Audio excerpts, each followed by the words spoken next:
सांग माने जेतेबेले भी भगवान को मागिब तो निज बापा मांकर लंबा आयुष मागिब, कारण तांको ठारो अधिक प्रेम ए दुनिया रे आउ केही भी तुमको करि परिबे नाही।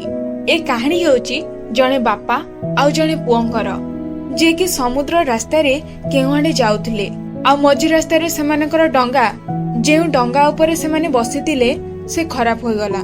एबे तांको लागिला कि डंगा खराब हेबा परे जीवन शेष हबार अछि। तो बापा देखिले कि दूर रे एक दीप देखा जाउथिला। जेमिति सेमिति करिकि से सेहिटारे पहुंचीबाकू लागिले। तो सेठारे गोटी नुह दुईटी दीप थिला। से माने कोଳରେ उल्हेइले आ बापा कहिले, देख पुओ एबे तो जीवन शेष होला भली देखा जाउअछि, कोनोसे अन्य विकल्प आ देखा जाउ नाही। एठारो जीवन बंचाइबा पई गोटे काम बाकी अछि। पुओटी पचारिला कोन? बापा कहिले केवल गोटे काम बाकी अछि, ऊपर वाला को प्रार्थना करिबा। गोटे दीपरे मु जाउची, अन्यटी को तुमे चली जाओ। ध्यान लगाओ आ प्रभु को कुह कि हमको बंचांतु। जहा मागिबार अछि मागी नियो, किछि ना किछि हेबो ही। बापा जाई करी ध्यान लगैबा को बसी गले। आ जो पुत्र थिला द्वितीय दीपरे जाई करी प्रार्थना करिबा को लागिला, जहा कि बहुत सुंदर थिला। ध्यान रे से कहला कि एठारे तो बहुत सुनसान भली अछि, कोनसे गछटे भी नाही फल खाइबा पई, बहुत जोरे भोक लागु अछि। तो से आखि खोलिला तो सेठारे केवल गछ ही गछ देखा गला, आउ बड़ बड़ फल लागिथिला। पिलाटी दौड़ी करी गला आउ फल तोली करी खाइबा को लागिला।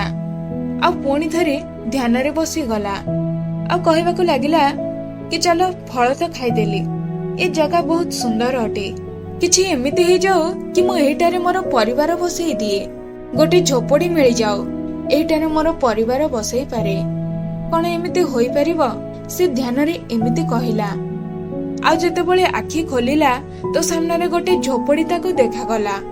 तार घर तैयारी होई सारिथिला आ ता सहित जने महिला छिड़ा होई थिले।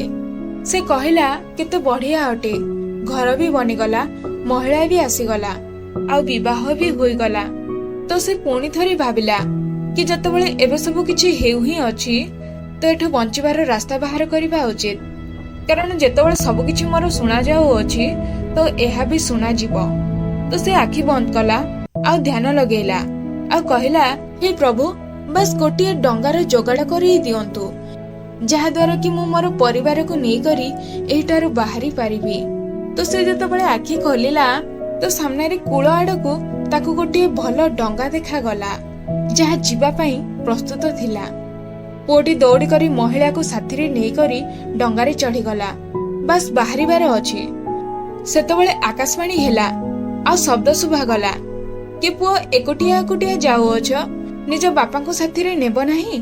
तो पुओटी कहिला कि मो बापा को तांको कर्मर फल मिलु अछि, आमे तांको चक्कर रे एठाको आसी गलु। मो बापा जदि भल कर्म करिथांते तो आपण तांकर भी सुनी थांते। तांको देखो चुपचाप सेमिति बसी ही रहिचंती, किछि हेउ ही नाही। आ एपटे आम आड़े को देख, सब किछि बदली जाई अछि। गछ आसी गला, फल आसी गला, झोपड़ी तैयारी होई गला, विवाह भी होई गला। मोर तो सब आपण सुनी देले, मो बापांकर तो सुनु ही नाहांती। तांको तांको कर्मर फल मिलु अछि, मिलिबा को दियो। आमे एठारु बाहरिबो, तांको भोगिबा को दियो। आकाशवाणी पुणी हेला कि पुओ तुमे जानिबा को चाहिबनी कि से कोन मागु अछंती। से पिलाटी कहिला, कुह कुह कोन मागु अछंती, जहा मिलु नाही तांको एमिति कोन मागी देले से। आकाशवाणी पुणी थरे हेला आ आवाज आसिला कि पुओ तुमरो बापा केवल गोटे जिनिस मागु अछंती, कि मो पुओ जहा मागु अछि ताको मिली चालु थाओ, आ मो पुओर प्रति प्रार्थना स्वीकार करिवो। पिलाटीर आखिरे लुह आसी गला। ए सब सुनी करी ताको ता भूल अनुभव हेला, किंतु आम भीतर केतेकंको भूल रियलाइज ही होय नाही। आमको आम बापा मां को केबे भी एकुटिया छाड़िबा उचित नुह, कारण माता पिता जोगु ही आपण एही संसार देखु अछंते, नाही तो एहा केबे भी आपण देखि ही पारिबे नाही। निज बापा मां आ गुरुजन को सब बेले सम्मान करिबा उचित। तो जदि आपण ए कहानी को आहुरी भी लोकंक पाखकु पठेबा को चाहंती तो ए वीडियो को लाइक करंतु, जहा द्वारा यूट्यूब ए कहानी को ଆହୁରି ବି ଲୋକଙ୍କ ପାଖକୁ ପଠାଉ।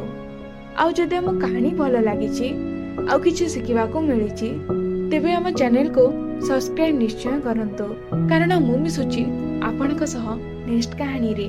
ସେ ପର୍ଯ୍ୟନ୍ତ ଅପେକ୍ଷା କରନ୍ତୁ ଆଉ ଖୁସିରେ ରୁହନ୍ତୁ ଆଉ ଜୀବନରେ ଆଗକୁ ବଢ଼ନ୍ତୁ। Wish you all the best.